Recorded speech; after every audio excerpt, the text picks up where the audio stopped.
So good morning and good afternoon and good evening, everyone. Lovely to have you join us for yet another Foresight Lecture. And boy, oh boy, do we have such a magnificent speaker for you today. And I will introduce this lovely lady in just a moment. For those of you who are relatively new to the Alpha Group, a quick 2-minute overview.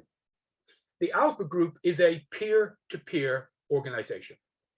We have been going for 9 years, and we work with business owners all over the world. Currently, we are in 32 countries around the world.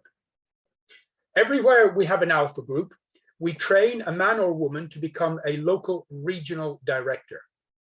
They go through an 8 to 10 week training program, quite intense. That person then sets up an Alpha Group in their city. An Alpha Group works exclusively with business owners. We make one promise and one promise only, and that is that we will double the value of their business in 2 to 3 years. So far, ladies and gentlemen, we have never failed. We started it 9 years ago. We ran it in the United Kingdom for 6 years, month after month, month after month, 1 group, 2 group, 3 group, 4, countless groups, in order to know that we could keep that promise. And then 3.5 years ago, under the leadership of our international managing director, Colin Lindsay, we took it outside of the UK. And in that short 3.5 years, we have gone from 1 country to 32 countries. We have Alpha Groups from Santiago in Chile, to Singapore, to Bogota in Colombia, to Johannesburg, to Nairobi, to the United Kingdom, to Romania, Bulgaria, Turkey, Poland, you name it, countless countries around the world. Alpha Groups meet physically around a board table once every calendar month from 7 a.m. to 2 p.m. It's about a 7-hour meeting. And we are extremely exclusive. No matter how big a city, we never, ever allow more than 20 business owners to be in any one Alpha Group. And more than that, we never allow 2 people from the same industry. So that's a little bit about who we are. You can always look us up. We can send information. So now let me talk to you about this very special lady indeed, Kimadele Platts. Now, Kim has had a most remarkable career. She has run her own business. She is a renowned, published, she's been on so many world media as a leadership coach. She is an international best-selling author. She is a keynote speaker and a magnificent speaker. She's a master coach. She has worked for many years in the corporate world internationally at a very, very high level, at what you and I would call board level, or we might use the words C-suite level. So she is eminently placed and an absolute expert to talk about this particular topic today. So Kim, it's an absolute pleasure and a joy to have you. I will now put off my camera and I will hand over to you. Oh, bless you, Neville. Thank you so much for such a lovely, lovely welcome. And thank you, everybody, for giving me the privilege of talking to you today. So handling our inner critic can be such a challenge, can't it? And we can possibly have started to hear about imposter syndrome. In fact, recently I was involved in launching the first ever International Imposter Syndrome Awareness Day, because we realised that there wasn't one. And yet this phenomenon actually impacts 70% of us at some point in our life. And even Einstein had it. So he has a quote which says something along the lines of, "The esteem within which my works are held leave me feeling like an unlikely swindler." Somebody who's globally recognised to be a genius feels these moments of self-doubt. And I know what it's like to have those moments of self-doubt. I faced them myself for nearly 30 years before I actually found my reason to have a breakthrough. And it taught me how to overcome that imposter, which I want to share with you today. But I thought perhaps it might help if I shared a little bit first about my journey. So why did I feel like such an imposter? Now, I left school when I was 15 to be a hairdresser. It was all I ever wanted in life. It was all I dreamed about when I was growing up. And when I was 18, I set my own business up. And I thought I'd made it. I'd achieved all of my dreams. I got married, everything was going swimmingly until I was 22 and I lost the feeling in my hands and legs. was the first of what would be 3 severe illnesses in my life. And turns out after months of tests and surgeons, that they found out I was allergic to perm lotion. Bit of a problem as a hairdresser in the 90s, because that's pretty much what everybody wanted. And I was so allergic that I wasn't even allowed to be there when anybody else did a perm. So I ended up having to sell my business. And I sold it to a lady who worked for me. And I'm proud to say that she still runs it today. In fact, my niece still goes there, which is amazing to see somebody else's journey really take off. And I had to work out what to do next. So I went and got a 15-hour-a-week temporary contract as a cashier at the local bank while I worked out what on earth do I do next now that my dreams had disappeared. And then life threw the first of many plot twists. So I'd had the life-threatening illness. Unfortunately, my marriage then broke down. So I really started to dedicate myself to trying to just do a good job. But I was constantly worried that I wasn't good enough, that I wasn't where I should be, that I felt like I'd started a little bit late in life. And so whenever anybody came up with an opportunity, as a natural born people pleaser, I'd be like, yeah, I can help. And then constantly going, you can't do this, Kim. I have no idea where you're going. And before I realized it, I spent the next 25 years navigating my way through financial services. I made it up to the board. I made it to my first director role in my early 30s and my first board role probably about 7 or 8 years later. And I was constantly concerned that someone was going to turn around and go, you put the hairdresser on the board. That's a little bit awkward. We'd best get her off. And it never happened, but it fueled every moment of every day. It didn't matter what award I won, what accolade I won, what position I was given. I was convinced at some point they were going to find out I wasn't worthy, that I wasn't good enough, that I shouldn't be there.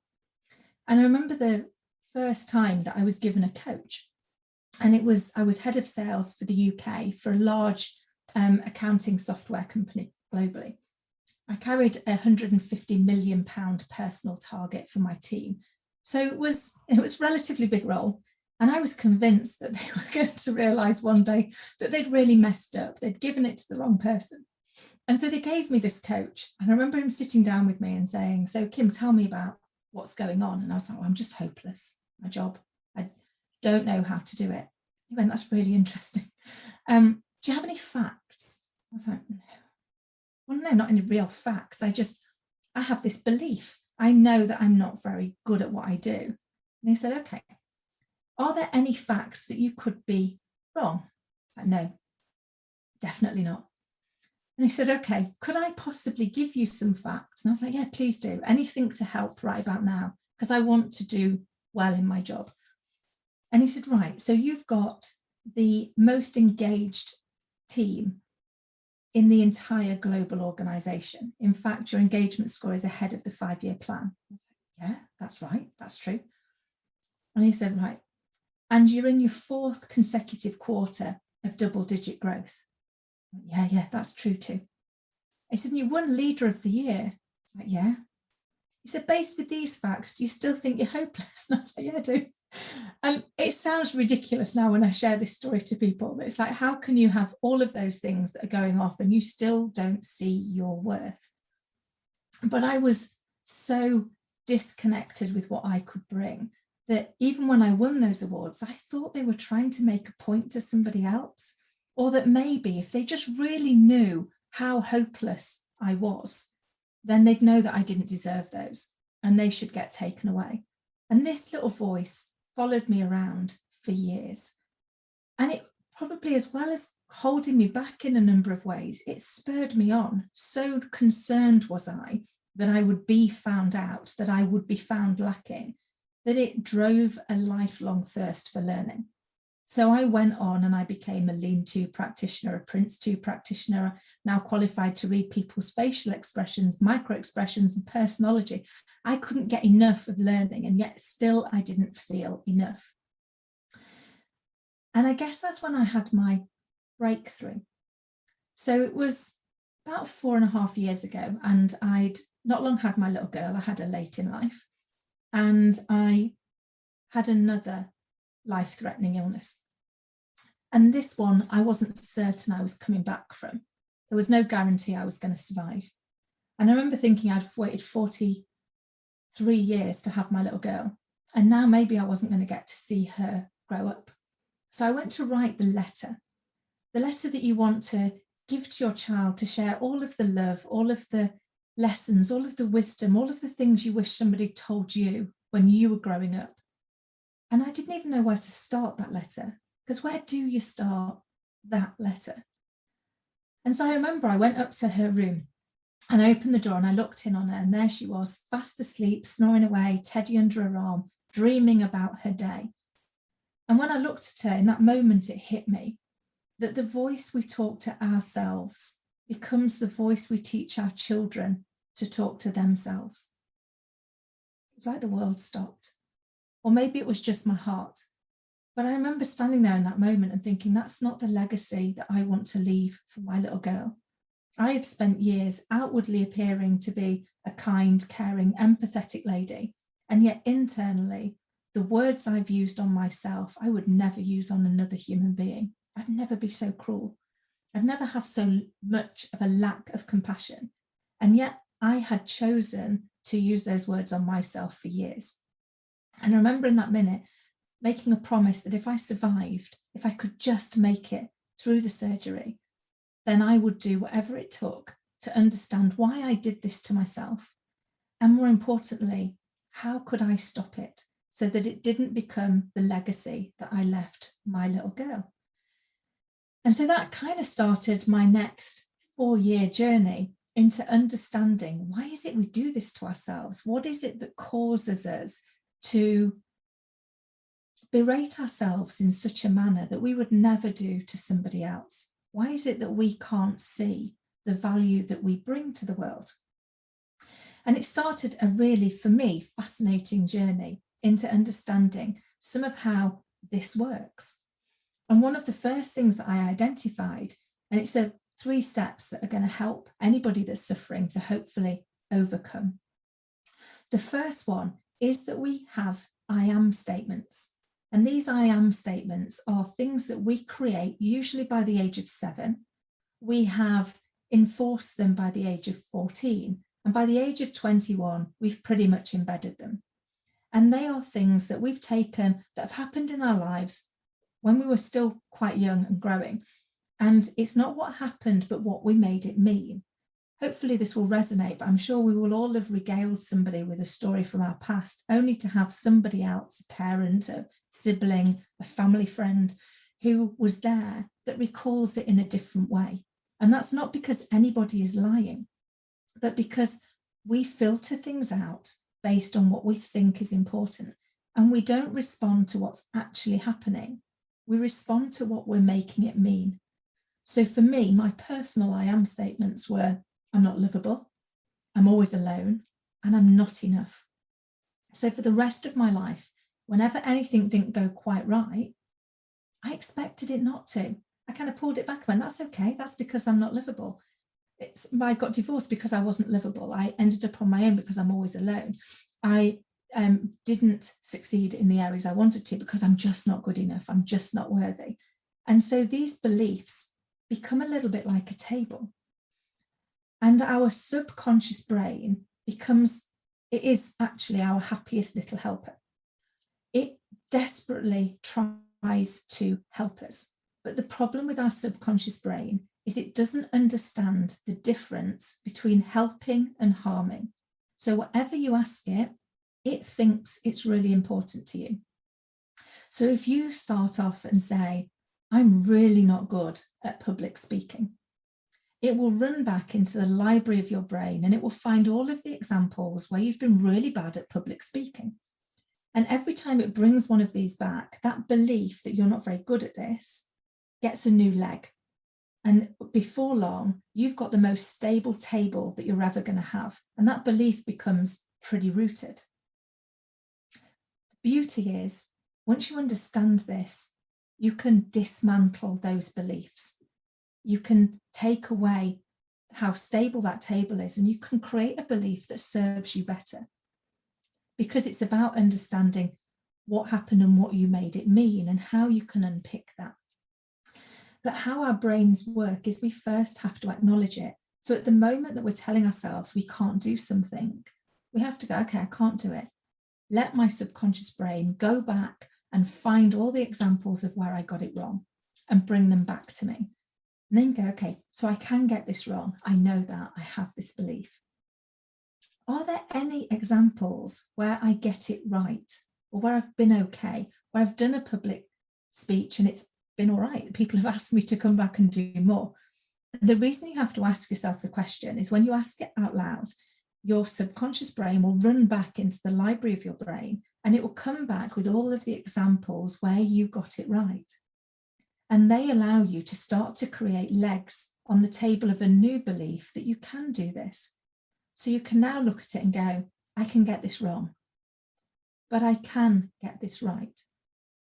So on my new fact base, what choice am I going to make? How am I going to move this forward? And for me, my third step was, I am a proudly biased mother. I believe that as long as my little girl is kind and she tries hard, that there's nothing in the world she can't do.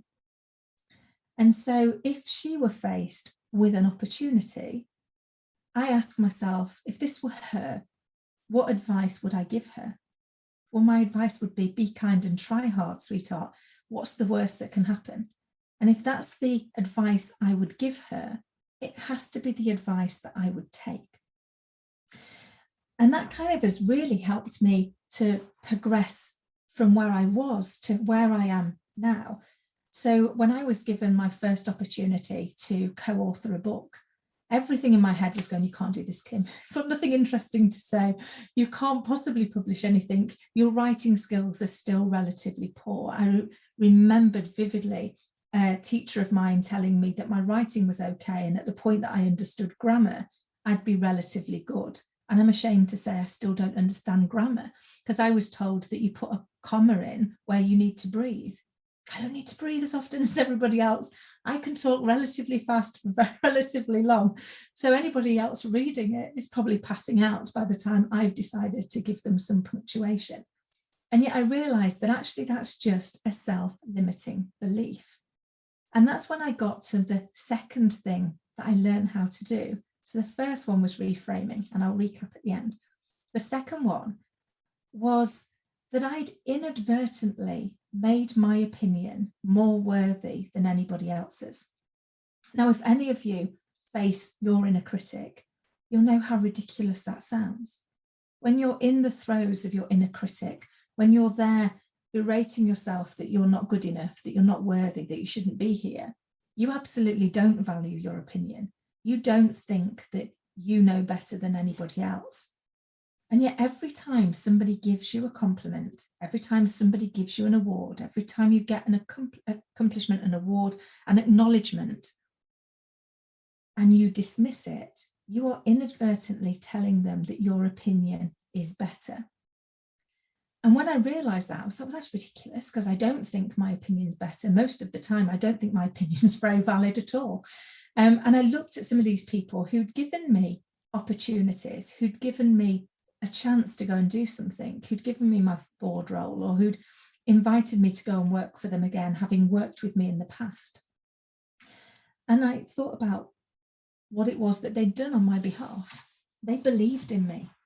They saw something in me that I couldn't see in myself. And so I looked at it and thought, are these people that I trust and respect? Absolutely. In fact, they were more than that. They were people I aspired to be like. They were the kind of leaders where you were like, if I could just be half as good as them, then I've done a good job. And so I realized that what I needed to be able to do was borrow their belief. Because as human beings, the thing that we're most afraid of is looking like a fool, of being seen to be foolish. But that's true of all of us.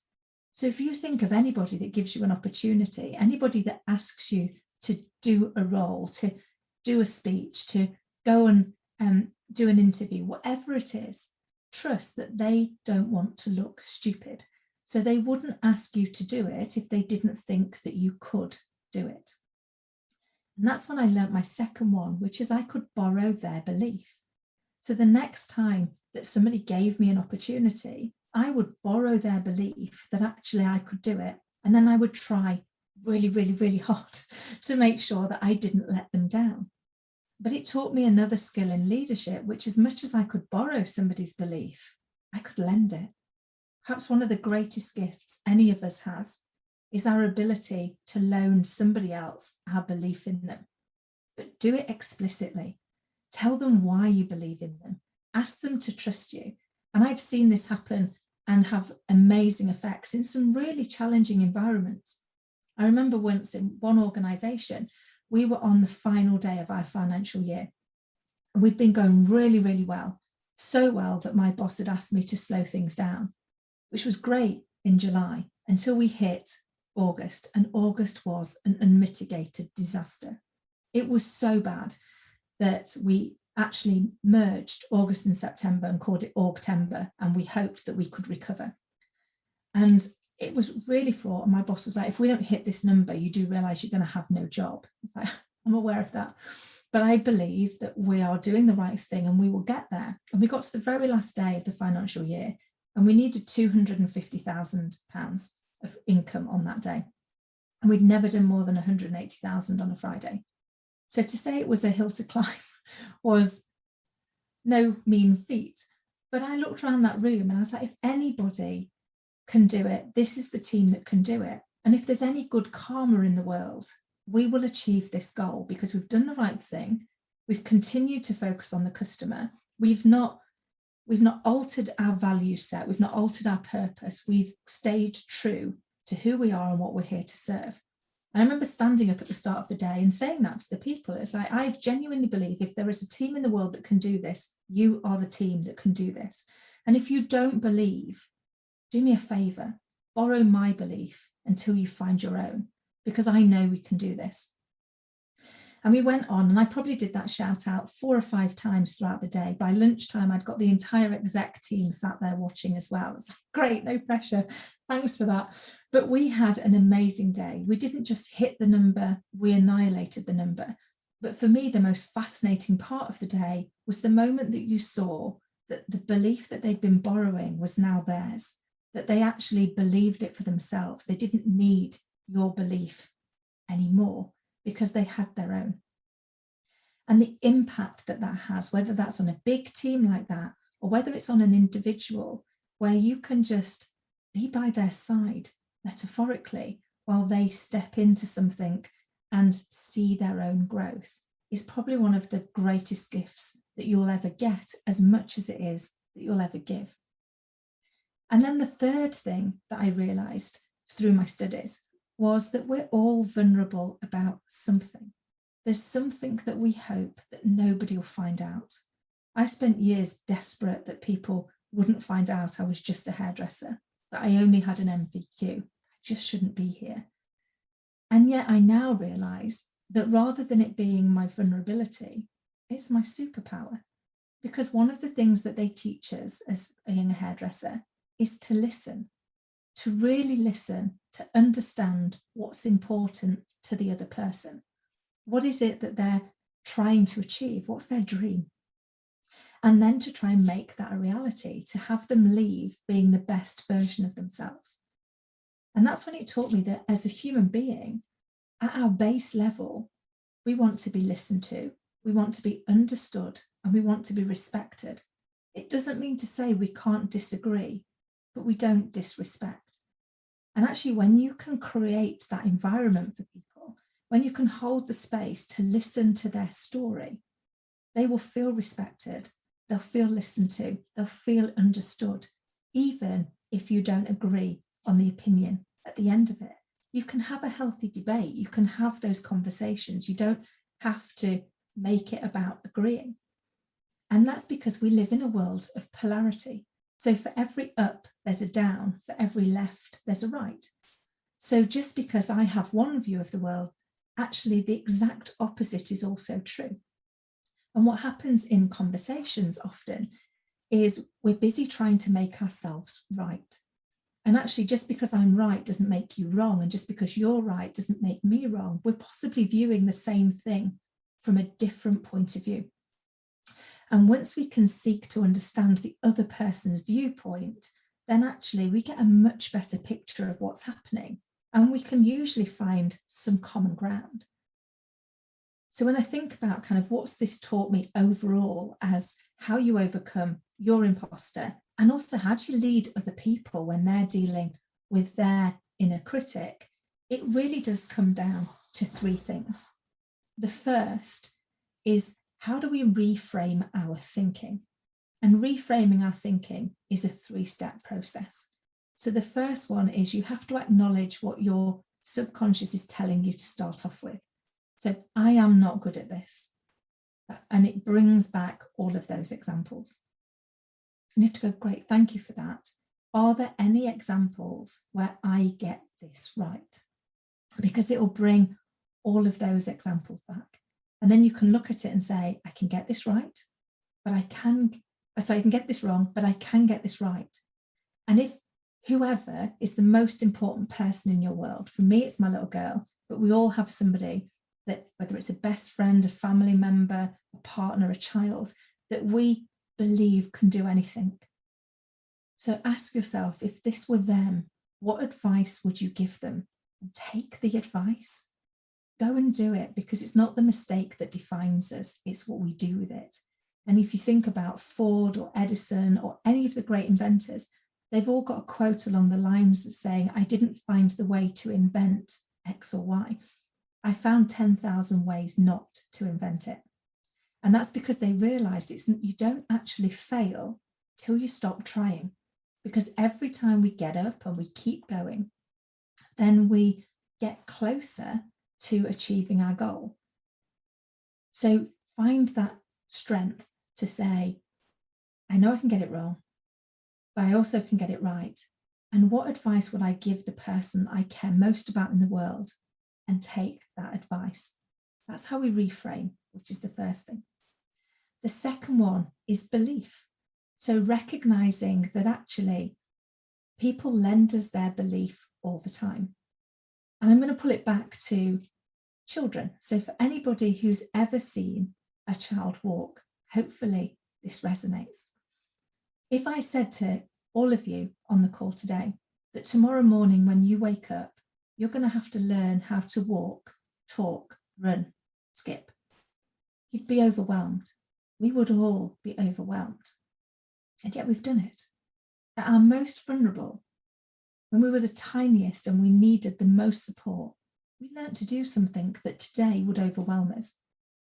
And it made me look at it and say, well, why is that? What was so different? And having spent the last 4.5 years with my little girl, watching her and her little friends grow, it became really obvious. So the first thing is, we just want to be the same as everybody else.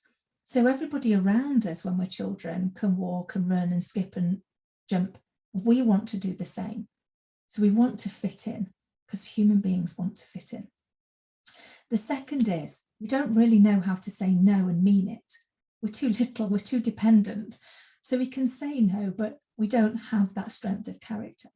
And the third, and perhaps the most important from a how do we take it into our future life, is if you see somebody learning to walk, I guarantee that around them will be people going, come on, sweetheart, you're nearly there, you've got this, you can do it. They are at an early age sharing their belief. They're loaning that belief to that little one. And that little one will get up and fall over, but it doesn't stop them. It's not the mistake that defines them. The goal is too important. And they've got the love and support of the people around them who believe that they can do it. We can replicate that for ourselves and for our people by being more overt in sharing our belief when we've got people that we're leading, and borrowing the belief when people give us opportunities and the chance to try something new. And you'll be amazed the power of that. And then the final one is that our vulnerability can become our superpower. We are all vulnerable about something, but the point is we don't want to share it. But sometimes when we share it, what we do is we create a safe space for other people to share their vulnerability, for them to realize that actually it's okay not to be perfect. As human beings, we are perfectly imperfect. I did a keynote before the first lockdown, And I stood in front of this massive room of people, and it was standing room only. And I remember looking out at the audience and thinking, I shouldn't be here. I don't know what to say. I just want to run away. And of course I couldn't do that. But what I did do was stand up and say to the audience, right about now, every fibre of my body is telling me to get off this stage and run as fast as my legs will carry me. And I can't do it for a couple of reasons. The first, I don't think I could run very fast in these shoes. And the second, I'd never come back from it, because my name and my picture is plastered all over the brochure. So you would always know that Kimadele Platts is the lady that ran away. So I can't do it. But what I can do is give myself permission to share with you that it's how I'm feeling. And in doing so, hope I can quieten the little voice long enough to enable me to remember what I'm here to talk to you about, and to hopefully add some value. And then I got on and I did the rest of the keynote. And I had people queuing at the end to come and talk to me, to say, do you know what, you stood there in a bright red dress with bright red lipstick and a big smile on your face, and you look like nothing in the world ever bothers you. And yet when you said you wanted to run away, you know you meant it. And it made us think, well, if you can stand and do that, maybe I can go and do whatever it is I'm fearful of. And I said, yeah, because actually, the thing I always say to myself is, what's the worst that can happen, and can I live with it? In that moment, the worst that could happen at the point that I said to everybody I wanted to run away is they could go, if she hasn't got the confidence to stand here and talk to us, I can't be bothered to waste my time listening. So they could all have got up and walked out of the auditorium. It would have been embarrassing, but I lived. So at the point that I gave myself permission to share it, it was like, worst that can happen, everybody leaves and I'm stood here on the stage on my own, and it'll be a little bit mortifying, probably won't pass it on to my grandkids, but I'll survive. And once you can get to that, once you can say, what's the worst that can happen and can I live with it, then actually you'll be amazed what it is that you can do, because the only thing greater than fear is hope.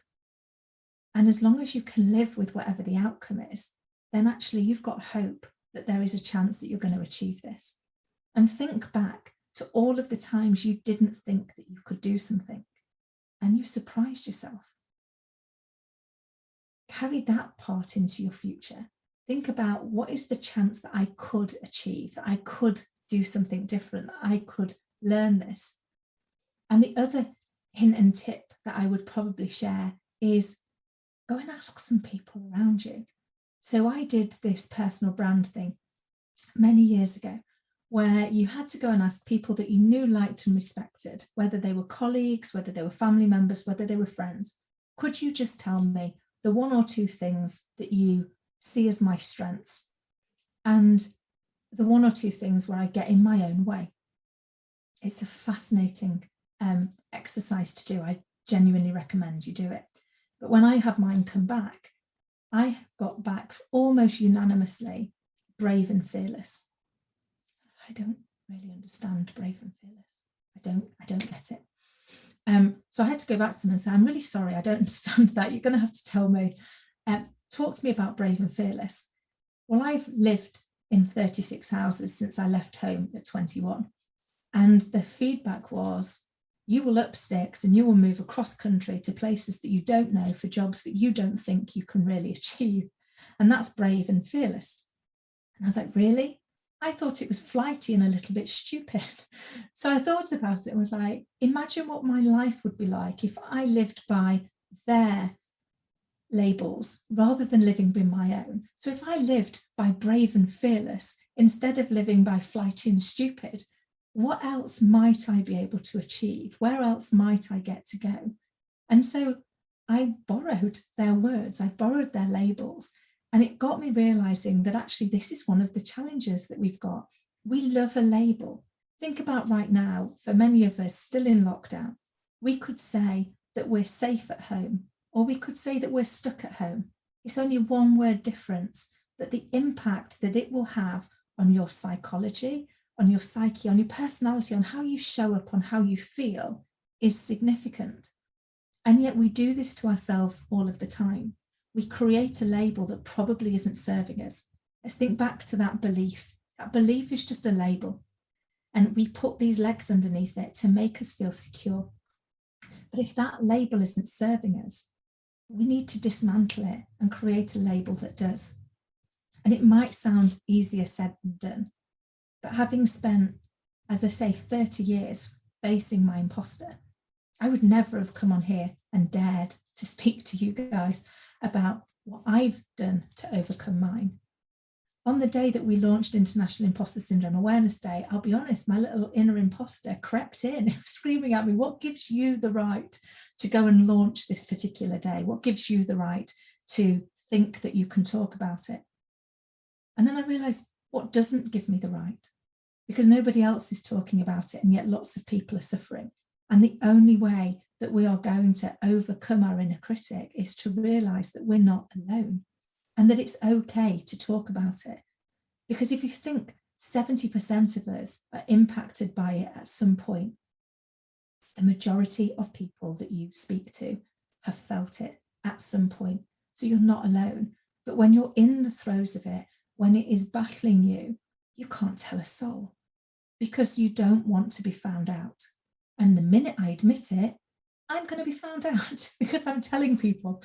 So I don't have to worry that they're going to work out that I'm a fraud. They're actually going to have it laid out for them because I'm going to tell them.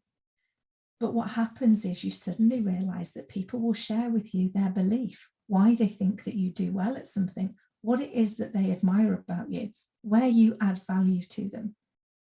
And you do the same back. So you can help people overcome their inner critic, even while you're battling your own. And collectively we grow. Because when we think about how we best communicate with each other, we've always, irrelevant of our age, our race, our gender, our culture, our religion, our social status, we learn and we teach through stories, through sharing memories, through sharing things that have happened. We've done it since the cavemen drawings, we did it with the hieroglyphics, and we do it today. So creating a space where we can actually share how we're feeling and share our stories and hold that space for people is an amazing way of being able to move from feeling like we are beholden to an inner critic to actually being able to feel free of it. Because if you really think about it, if we pull it back down to what happens when we are in the throes of our inner critic, is we don't think that we're good enough. We don't think we're worthy. We don't think that we are as intelligent, as articulate, as accomplished, as good as other people are. So why would we believe our own inner critic? Why would we take our voice that we've just acknowledged we can't trust because we're not as bright as everybody else, we're not as good, we're not as intelligent, we're not as articulate?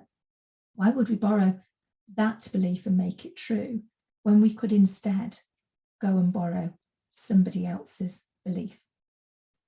So I'm going to pull it to a little bit of a close because I want to be able to answer people's questions and understand kind of how things are impacting you guys and how might I be able to help.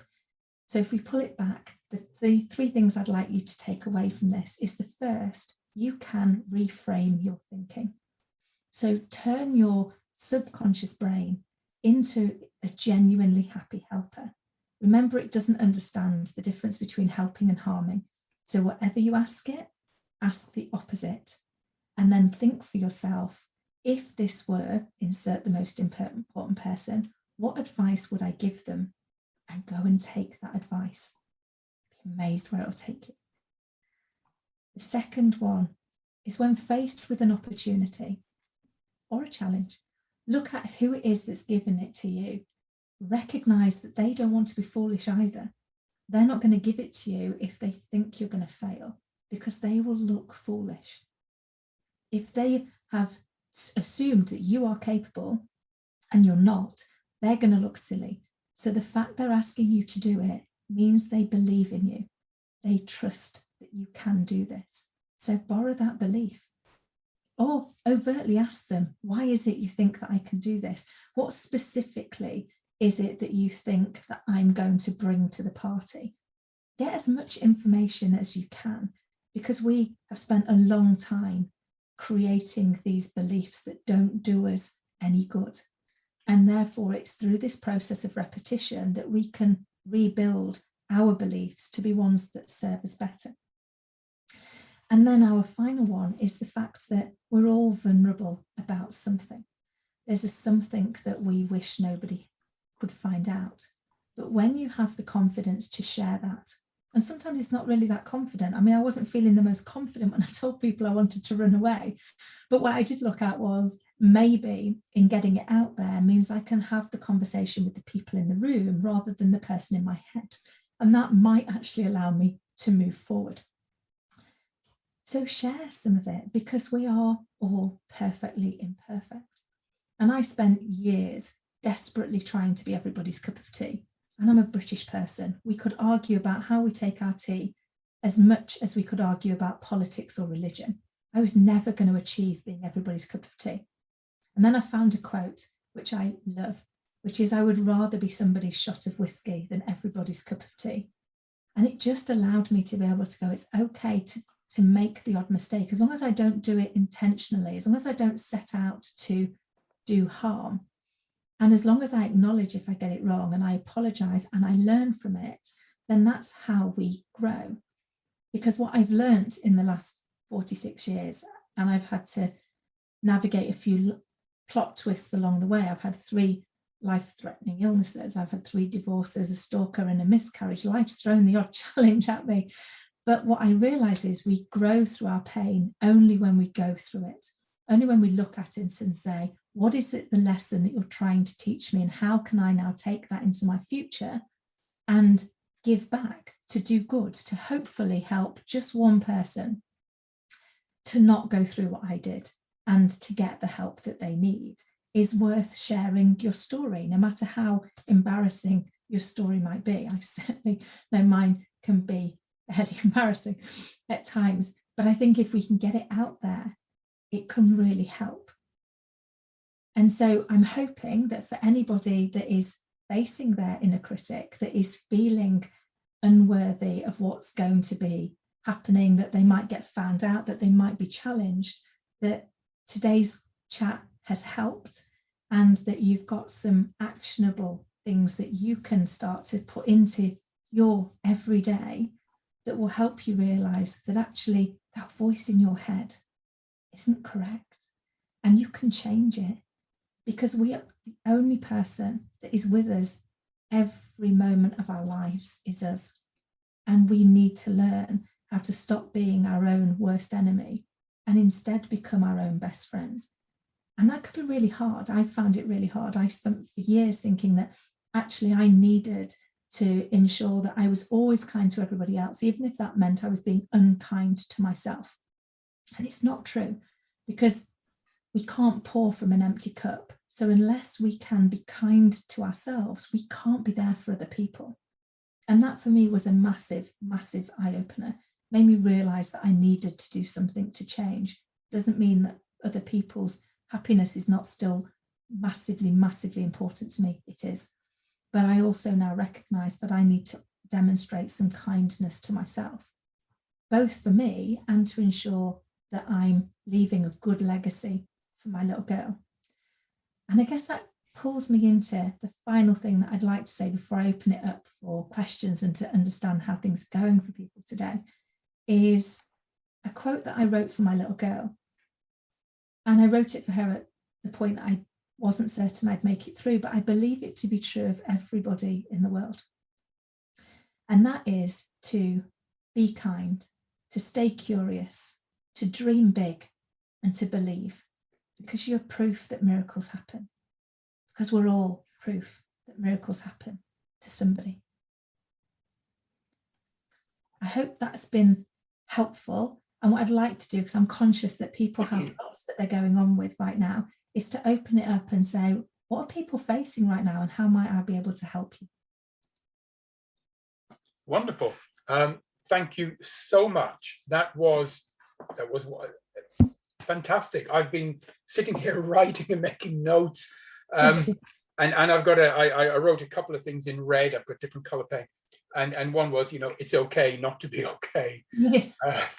And what I loved was something you said at the beginning, and then linked it to Einstein, which was the phrase imposter syndrome.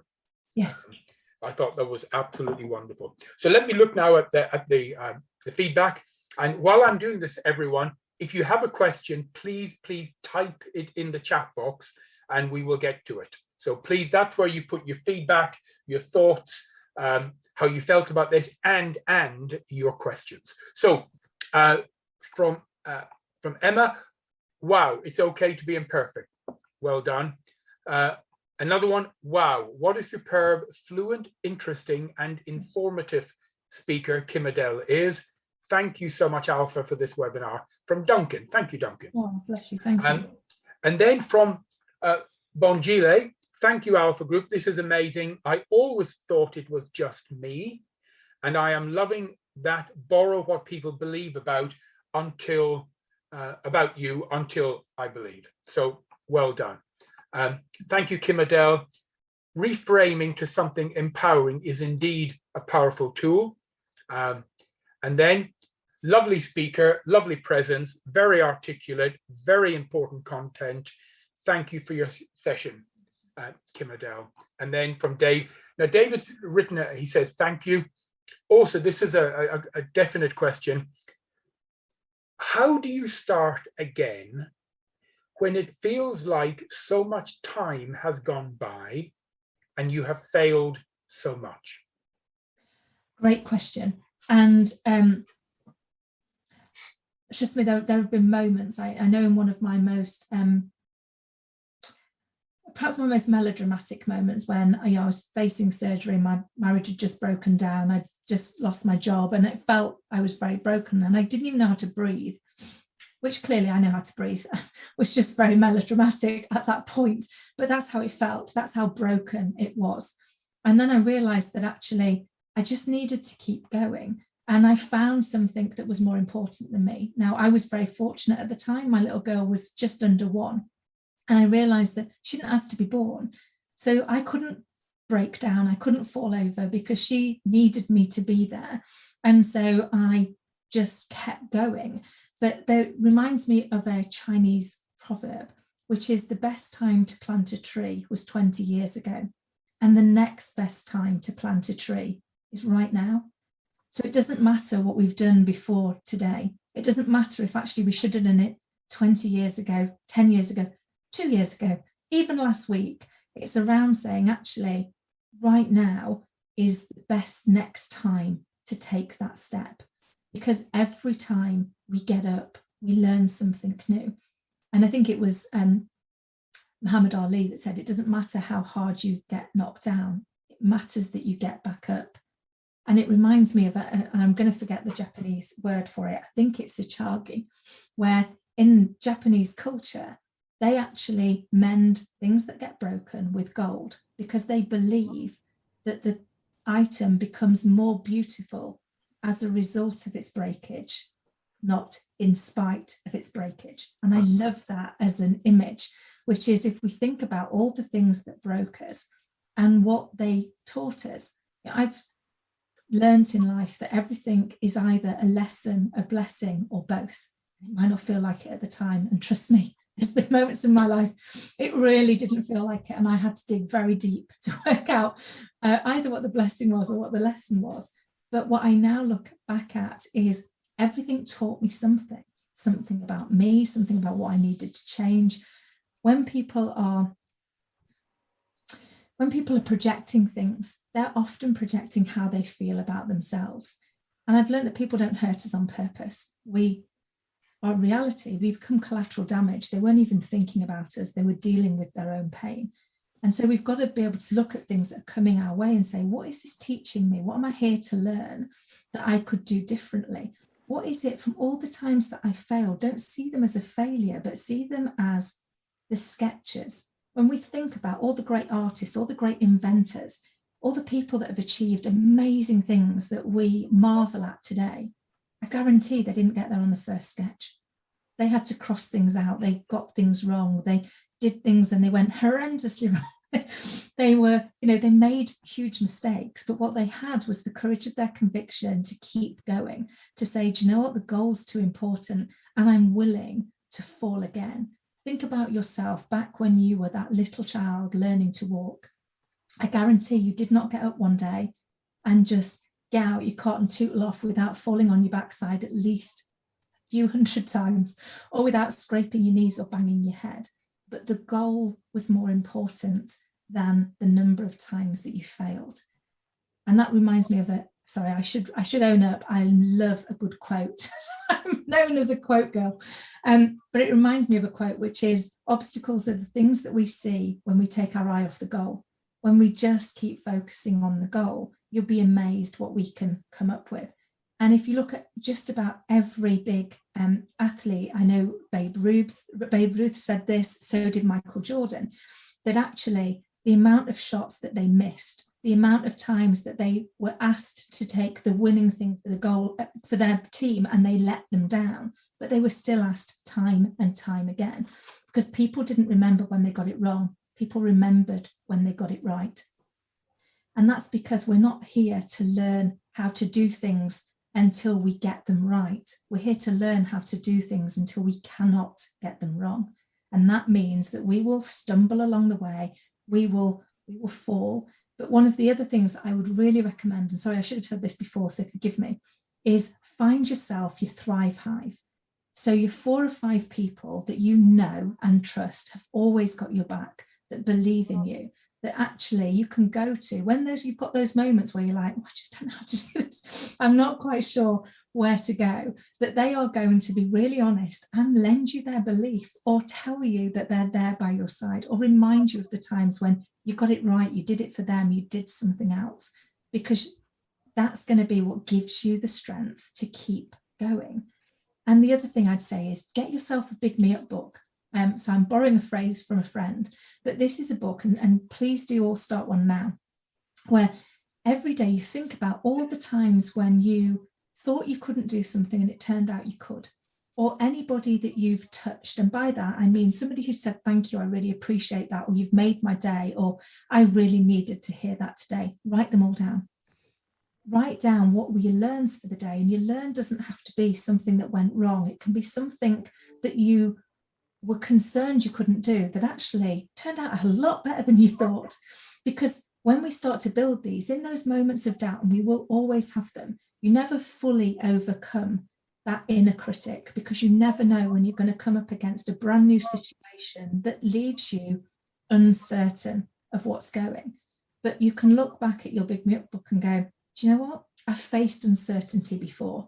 I've faced things that I wasn't certain how to do. And I've proven to myself again and again and again that I can do more than I ever think I'm capable of. And it's an amazing way of just starting again to rebuild the beliefs that are actually going to empower you rather than disempower you, because that's going to be how we change the game. Tim, there's been a lot of comments. I don't know if we're going to have time to go through them all. But one is, what was the final quote again? I think she means the one you wrote for your daughter. Of course. So that was to dream big. Oh, sorry, to be kind, to be curious, to dream big, and to believe, because we are all proof that miracles happen. Brilliant. And then reading through, I can see so many. Thank you very much. Very well presented, very insightful. Then from Olga. And Olga comes from the lovely city of Kiev, Ukraine. Adele, thank you so much for talking about this big topic and raising our awareness around it, as many of us indeed suffer from imposter syndrome in business. Thank you for being vulnerable yourself and sharing your advice how to stop pushing all your achievements away and minimizing positive feedback. So that's wonderful. Thank you. From Wangu, very validating, all your experiences. Often I feel like I don't have the right credentials to do what I do. Valuable. Ben, food for thought. Next, there's so many of these. Kim, amazing insight. Thank you.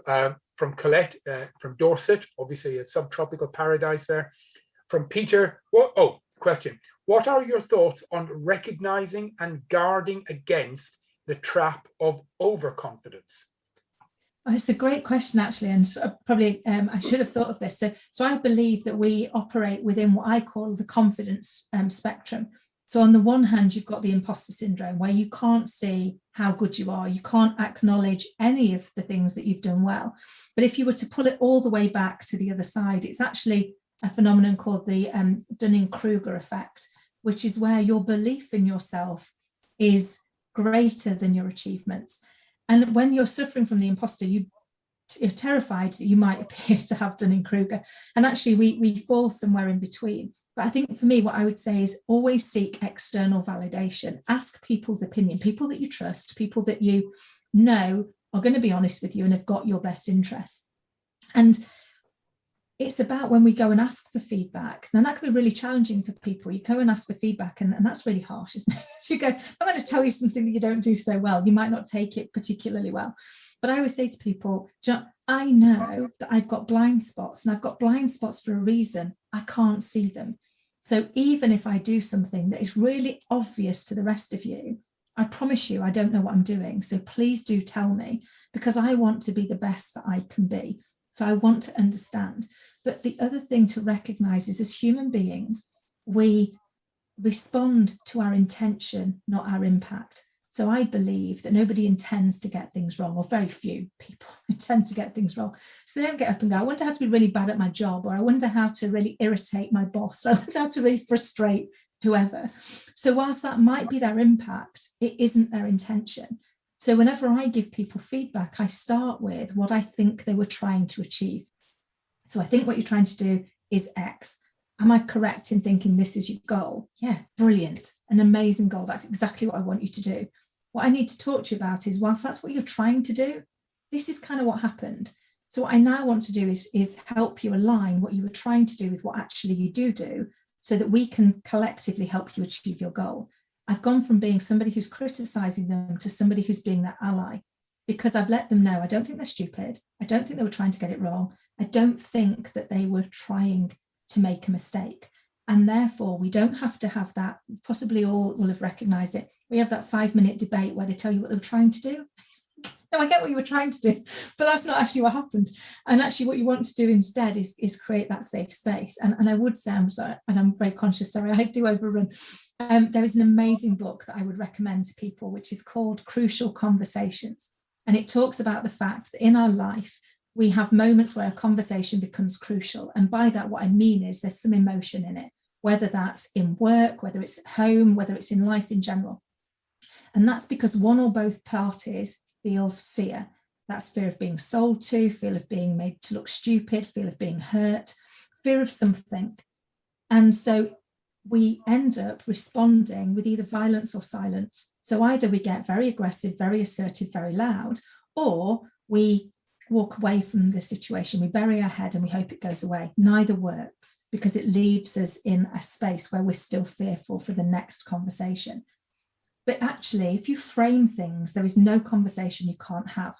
So as an example, I had this one recently in my private life, which was that I would rather stick my head in the oven than have this conversation. However, I know I need to have this conversation because we need to do the right thing for our little girl. And so whilst I don't really want to have a conflict, I'm 100% committed to finding a solution that works for all of us. And here's my suggestion, but I'm not wedded to it. If this suggestion doesn't work, the only thing I'm wedded to is that we do something that works for all of us. All of a sudden, we went from something that could have been very emotive. I was actually having to talk about the fact that my little girl was learning swear words, to something that allowed us to instead have a very adult conversation and come up with a solution without an argument. So framing is an amazing way of actually tackling those really challenging conversations. So I'd recommend the book if that's helpful. Great. Just moving on swiftly, we're over time. There's another 24 messages I haven't seen. Colette says, I'm in tears. That's one. I think that's a positive. Refreshing, authentic, practical. Olga has given the Japanese word, kintsugi. Thank you. Okay. And then thank you. I missed bits of this, but it's wonderful. Very interesting meeting. and the way you approached it and to listen, and your modulated voice made my day. So that's wonderful. So thank you from Johan, and the rest are all thank you, wonderful. So absolutely fantastic, Kim, and all of you who attended today and gave us your most valuable asset, your time. We appreciate it. We've had it recorded, and it will be up on the website within probably 48 hours. And then please feel free to give it to anyone you know. We provide this free of charge to the world to try and help everyone. So thank you for coming. Thank you, Kim. Lovely to meet you. Yeah, and all of you have a wonderful afternoon.